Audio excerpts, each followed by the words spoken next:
kehidupan saya rusak dari kecil ditinggalin orang tua, kedua orang tua. Beranjak dewasa ayah saya meninggalkan saya. Jarak 2 tahun nenek saya yang sebagai malaikat di kehidupan saya itu meninggalkan saya. Bayangin gimana rasa sakit kehidupan saya. Dan gak pernah rasanya ya kayak disorot sama pemerintahan, gak ada. Bantuan apapun gak pernah saya merasakan. Dari saya masih kecil, dari nenek saya sampai saya gak punya rumah. Hidup saya ngelontang-ngelantung kehidupan saya. Memperjuangkan diri saya. Nyesek gak menurut kakak kayak gimana gitu? Ya gak pernah ngerasa kayak bantuan apapun. Nenek saya sampai gak ada, sampai saya harus pergi keluar kota untuk menghidupi kehidupan saya. Makanya saya tuh kayak udah selama 23 tahun ini benar-benar masalah bantuan apapun itu nggak pernah disorot dari kehidupan nenek saya, dan bahkan sampai saya bisa memperjuangkan saat ini. Dan kebetulan untuk saat ini mungkin saya tidak butuh bantuan itu. Saya sudah merasa mampu untuk menghidupi saya, menghidupi adik-adik saya. Saya 3 bersaudara tapi beda ibu semua, tapi itu adalah tanggung jawab saya karena ayah saya sudah nggak ada. Saya nggak menginginkan bantuan tersebut. Udah, saya mampu kok untuk saat ini bisa. Tetapi yang membuat saya mengaspirasikan suara saya.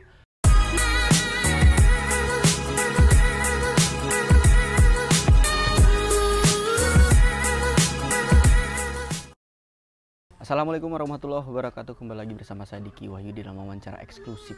Setiap edisi kami akan selalu menghadirkan informasi-informasi penting, unik, dan menarik untuk Anda semua. Di edisi kali ini saya menghadirkan narasumber yang lagi rame di media sosial. Ada Temajong. Iya, Temajong. Assalamualaikum. Waalaikumsalam. Saya bahagia sekali nih ya bisa ketemu sama Temajong. Nah, ini nama yang agak langka menurut saya di Lombok. Oke. Temajong ini saya ya terpanggil untuk ketemu sama Temajong ini karena di mana-mana menjadi topik pembicaraan ya, di sejumlah grup WhatsApp Anda dibicarakan. Ya, mengalahi hasil survei para capres lah ya untuk di Lombok ini ya. Anda selalu terus menjadi topik pembicaraan. Saya sudah melihat beberapa video yang Anda sampaikan di dalam media sosial. Kritikan Anda soal kepala dusun, keliang, atau kepala lingkungan. Sebentar, sebelum ke situ saya ingin mencari tahu tentang Anda dulu, soal kehidupan Anda. Apakah benar Anda itu tinggal tidak bersama orang tua selama ini? Iya, benar banget. Saya dari umur 3 bulan ditinggal berpisah sama kedua orang tua saya. Ayah saya pergi meninggalkan saya merantau, dan ibu saya pun pergi meninggalkan saya pas dari umur 3 bulan masih bayi. Dan akhirnya dibesarin sama seorang nenek saya ya. Nah, dan seorang nenek saya ini adalah seseorang yang bukan dari orang yang mampu, melainkan sangat tidak mampu. Dari tempat tidur aja kita tidurnya dari seadanya. Dan dari makan pun seingat saya waktu itu dia minta nasi basi dijemur lagi, itu dimasak lagi. Dan dia pungut biji durian di got-gotan, tahu got-gotan? Oke. Itu yang pakai dia ngasih saya makan sampai pergi mulung. Dan sampai ditusuk tuh pakai paku tuh kakinya akan sampai kena penyakit tetanus. Dan akhirnya meninggal dunia. Nenek. Iya. Terus rumah saya waktu itu emang benar-benar nggak punya rumah dan apa-apa nggak punya. Dan sekolah pun saya sampai tamat SD ya. Karena memang nggak ada yang sanggup untuk membiayakan sekolah saya. Dan akhirnya kelas 1 SMP ayah saya meninggal dunia di rantauan dan dikuburkan di rantauan. Nggak dibawa pulang karena mau dibawa pulang ke Lombok aja nggak punya biaya. Ya kan? Dan jarak 2 tahun dari kecil dari kecil mental saya rusak, kehidupan saya rusak, dari kecil ditinggalin orang tua, kedua orang tua. Beranjak dewasa ayah saya meninggalkan saya. Jarak 2 tahun nenek saya yang sebagai malaikat di kehidupan saya itu meninggalkan saya. Bayangin gimana rasa sakit kehidupan saya. Dan gak pernah rasanya ya kayak disorot sama pemerintahan, gak ada. Bantuan apapun gak pernah saya merasakan. Dari saya masih kecil, dari nenek saya sampai saya gak punya rumah. Hidup saya ngelontang-ngelantung kehidupan saya. Memperjuangkan diri saya. Nyesek gak menurut kakak kayak gimana gitu? Ya gak pernah ngerasa kayak bantuan apapun. Nenek saya sampai gak ada, sampai saya harus pergi keluar kota untuk menghidupi kehidupan saya. Makanya saya tuh kayak udah selama 23 tahun ini benar-benar masalah bantuan apapun itu nggak pernah disorot dari saya, dari kehidupan nenek saya, dan bahkan sampai saya bisa memperjuangkan saat ini. Dan kebetulan untuk saat ini mungkin saya tidak butuh bantuan itu. Saya sudah merasa mampu untuk menghidupi saya, menghidupi adik-adik saya. Saya 3 bersaudara tapi beda ibu semua, tapi itu adalah tanggung jawab saya. Karena ayah saya sudah nggak ada. Saya nggak menginginkan bantuan tersebut. Udah, saya mampu kok untuk saat ini bisa. Tetapi yang membuat saya mengaspirasikan suara saya itu ketika dimana di saat orang di sekeliling saya dan di bawah yang saya dengar sama persis dia mengalami dengan apa yang saya alami dulu. Akhirnya apa? Tergeraklah jiwa masyarakat saya yang memang dulu yang pernah merasakan tertindas, yang tidak pernah merasakan keadilan tersebut, ingin menyuarakan, ingin mengaspirasikan suara-suara rakyat yang memang sama dengan apa yang saya rasakan. Itu aja. Oke, saya menarik soal postingan terbaru yang buat ramai media sosial. Saya ingin tahu apa sih bentuk bantuan yang Anda maksud. Salah satu, Anda selama ini nggak pernah menyebut nih, apakah bantuan beras atau bantuan telur atau bantuan uang. Saya nggak tahu yang mana Anda maksud. Maksudnya Anda yang mana sebenarnya? Dari pribadi saya, nah, mau bantuan uang, mau bantuan beras, mau bantuan PKH, BLT, dan bahkan bedah rumah saja, tidak ada sama sekali yang menyentuh saya. Tidak ada di saat gempar-gemparnya bedah rumah. Dia sudah tahu itu posisi rumah saya bagaimana. Mungkin ya, kalau untuk pribadi saya, mungkin saya cerita nggak percaya, bisa tanya satu kampung ini, gimana keadaan saya, gimana saya hidupnya nggak punya rumah lontang-lantung, sampai numpang ke sana kemari tidur, bisa tanya satu kampung ini. Nggak usah dari mulut saya, dari satu kampung ini. Waktu saya sebelum berhasil jadi orang, bisa tanya, gimana kehidupan asli saya dulunya. Berarti Anda emosi karena melihat di bawah, di samping sekitar tempat tinggal Anda juga mengalami hal yang sama. Benar. Itu membuat Anda spontan emosi dan benar. Gitu. Dan ada beberapa keluarga saya memang juga seperti bibi saya ya, yang janda anak 1 yang nggak punya rumah. Ini lagi numpang di rumah orang ini sekarang. Dan nggak pernah disorot sama bantuan apapun. Jangan, maksudnya saya pinginnya itu ya untuk para pejabat daerah ya, saya pinginnya begini, ketika para masyarakat, kita kan ini masyarakat kaum awam nih ya, yang tidak mengerti dengan hal itu. Jadi apabila kita ingin bertanya ataupun ingin mengkritik, itu tolong dijawab ya, maksudnya dijawab dengan yang bahasa yang logis. Ini dari kadesnya, dari kepala desanya selalu menjawab dengan kata data sudah dari pusat. Nggak begitu konteksnya, kita kan masyarakat awam nih yang butuh memang jawaban yang memang kita bisa cerna. Seharusnya beri kita jawaban yang memang jawaban yang otentik gitu. Yang bisa kita cerna dengan baik. Bukan jawaban yang seperti itu yang kita mau. Anda percaya bahwa data itu dari pusat? Tidak, saya sangat tidak percaya, karena bagaimanapun ya, bagaimanapun itu dasar data pertama itu dari kadis terlebih dahulu, dari bawah dulu dong.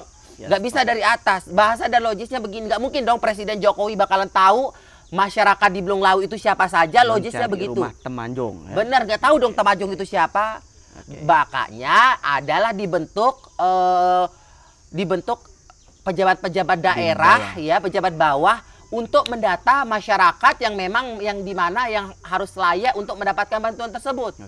Jangan berdalih bahwa data tersebut dari data pusat. Gak begitu konteksnya. Kalau memang data dari pusat, pokoknya benar-benar nggak logis banget dah jawaban yang seperti itu.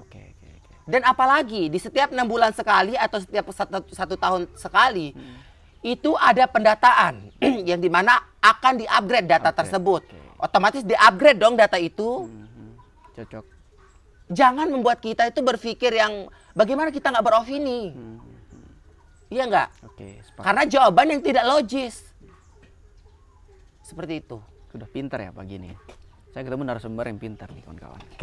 Baik. Menarik. Jadi alurnya bantuan itu menurut orang pintar. Kita ini kan orang bodoh nih, goblok ya. Ya memang dari bawah naik ke atas, setiap tingkatan naik sampai kemudian ke kementerian. Itu baru logis. Logis. Berarti kalau presiden yang terima data yang mendata kan tidak. Nggak mungkin. Nggak mungkin. Atau kementerian yang mendata tidak mungkin. Iya. Baik. Ini menarik.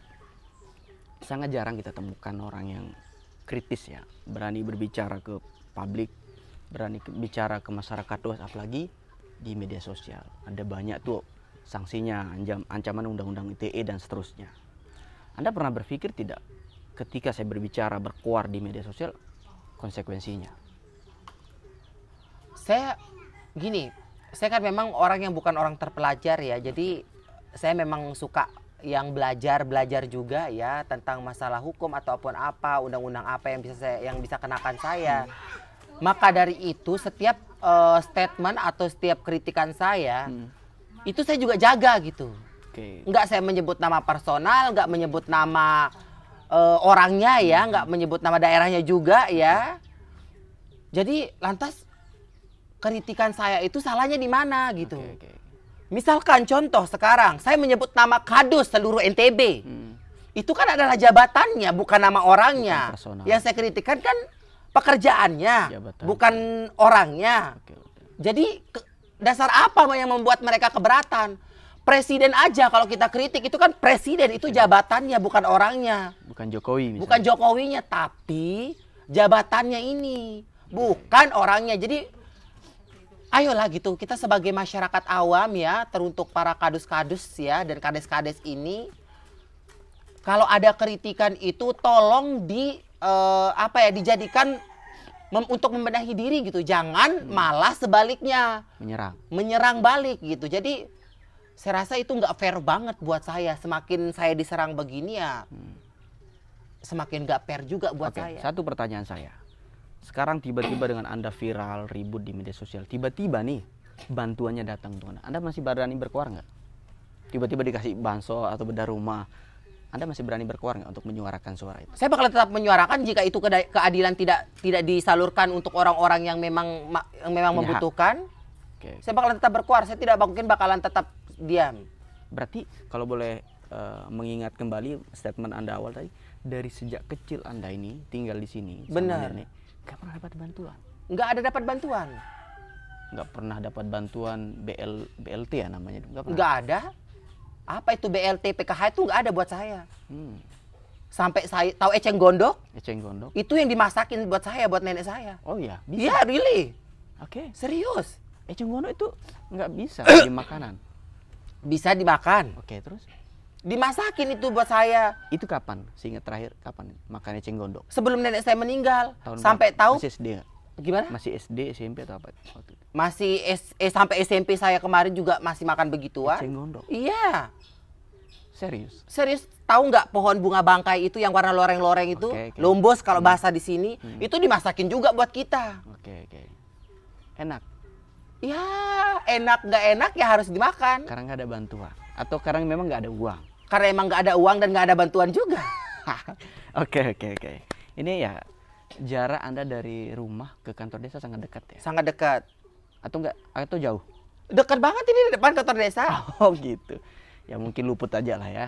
Mungkin hilap, pemerintah desanya hilap. Mungkin mudah-mudahan ke depan dengan ada ini suara-suara seperti ini ya bisa terdata lagi lah. Baik. Saya menarik soal kehidupan Anda. Dengan Anda tidak tamat SMP? Tidak tamat? Tidak tamat SMP. Anda dapat modal untuk berbicara dari mana? Ya dari pengalaman saya di luar sana. Seperti apa pengalaman Anda di luar? Dan alhamdulillah memang di luar sana ya teman-teman saya itu orang-orang yang berpendidikan juga ya. Pengusaha, pembisnis ya pastinya. Dan jadi dari lingkungan saya itu membuat saya belajar gitu. Bagaimana sih mereka ini menjadi orang yang memang orang sukses? Kenapa sih mereka bisa sepintar itu? Jadi saya mengambil pembelajaran itu dari teman-teman saya sebenarnya, dari lingkungan saya. Baik. Ada yang menarik dari Anda? Boleh lihat lengan kiri? Boleh. Ini burung. Apa maknanya di balik? Jadi kehidupan saya memang dari kelas 2 SMP itu nggak pernah diam di rumah di Desa Sukarara ini. Karena saya selalu terbang ke seluruh luar kota. Itu maksudnya? Iya, jadi saya bakalan ini burung merpati. Sejauh manapun aku terbang pasti saya bakalan balik ke rumah saya sendiri. Keren. Berikutnya gelang. Dan ini gelang ini melambangkan, ini ada 2 garis nih yang melingkar dengan sepenuhnya. Jadi ini hati saya yang nggak bakalan pernah bisa berubah. Saya selalu dengan fokus dengan tujuan yang pertama, dan yang di tengah ini ada kehidupan saya, yang dimana roda kehidupan saya kadang di atas, kadang di bawah. Jadi ya begitulah. Oke, pintar juga ya tos lo. Baik, di sampingnya. Ini adalah nama. Ini saya nggak ngerti nih bahasa nih. Cina Korea ini. Apa ini? Tulisan? Ini bahasa Korea ini. Itu Temanjong juga tulisannya atau apa? Bukan, ini nama asli ya. Oke, siapa nama aslinya? Lalu Syukur ini. Oh, dan di sebelah sini juga ada. Harimau nih. Iya, sama serigala. Jadi di sini ada 2 muka. Oke, berarti muka Anda serigala dan harimau? Bukan. Jadi karakter saya sebenarnya. Oke. Kalau kamu baik sama saya bakalan jadi orang baik. Tapi kalau kamu jahat sama saya bakalan bisa menjadi lebih jahat. Saya gigit Anda. Iya, begitulah kira-kira ya. Oke, keren. Ada lagi? Di sini. Oh, apa? Di sini nggak usah dibuka. Nama sama bintang aja sih. Iya. Bintang itu artinya yang selalu menyinari. Benar, kehidupan saya.